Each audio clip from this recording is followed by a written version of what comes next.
আমি যাত্রাপথে ভাইরে পাইলাম, আমি চলে যাচ্ছিলাম, পরে তার পাখির ডাক শুনে আমি দাঁড়াই পড়লাম।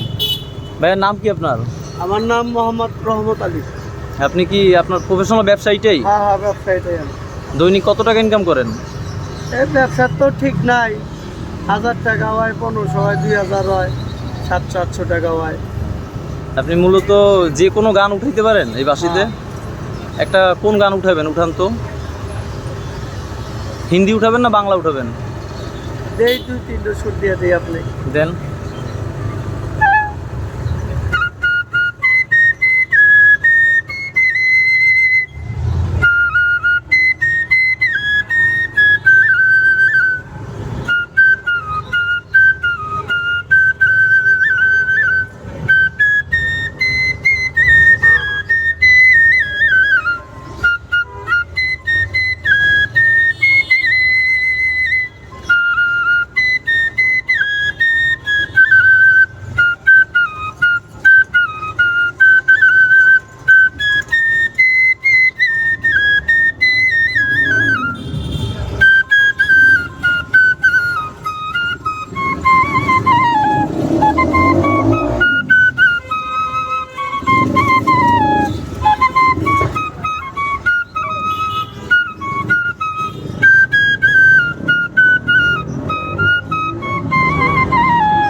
দাঁড়ান দাঁড়ান।